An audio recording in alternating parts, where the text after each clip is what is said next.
ఎక్కడికి వెళ్తున్నారు ఏంటి అనుకుంటున్నారా? చెప్పాను కదా లాస్ట్ వీడియోలో ఒక ప్లేస్‌కైతే వెళ్తున్నామని. ఇప్పుడైతే స్టార్ట్ అయిపోయాము. మేము టెంపుల్ దగ్గరికి వెళ్ళేసరికి చాలా లేట్ అయిపోయింది. మా చింతల్లి అయితే బైక్ మీద డ్రైవింగ్ అంటే ముందే కూర్చుంటది. నా దగ్గరకైతే అస్సలు రాదు. సర్లే అని చెప్పి తనకే ఇచ్చేసాను. ఇక్కడైతే టెంపుల్‌లోకి వస్తున్నామనమాట. చెప్పాను కదా చాలా లేట్ అయిపోయిందని చెప్పి. నేను ఫ్రెష్ అయ్యి చింతల్లిని ఫ్రెష్ చేసి అంతా పనులు చేసుకొని వచ్చేసరికి చాలా లేట్ అయిపోయింది. టెంపుల్‌లో కూడా ఎవ్వరూ లేరు. టెంపుల్‌కి వెళ్దామని ఫిక్స్ అయ్యాను కదా అని చెప్పి వచ్చేసాము. ఏ టైం అయితే ఏంటి టెంపుల్‌లోనే కదా వెళ్ళేది అని చెప్పి వచ్చేసాము. ఇక్కడైతే ప్రదక్షిణలు చేస్తున్నాననమాట.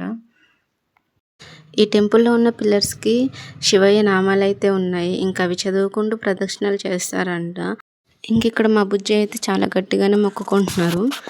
ఆ తర్వాత ఇక్కడ టెంకాయ పగలగొడుతున్నారనమాట. చూసారు కదా శివయ్యకి ఎలా స్నానం చేయిస్తున్నారు. తర్వాత అయితే మా చింతల్లి కొబ్బరికాయ చూడగానే తనలో ఆనందం చూడండి ఎలా పొంగుకొస్తుందో. కానీ ఏం చేస్తాం, తినకూడదు. పెడదామా అంటే దగ్గొస్తుందా అని చెప్పి భయమేస్తుంది. అందుకే దానికైతే ఒక చిన్న ముక్క అయితే ఇచ్చాను. అదైతే తిన్నది. ఈ వీడియో కనుక నచ్చితే సబ్స్క్రైబ్ చేసుకోవచ్చు కదా ప్లీజ్.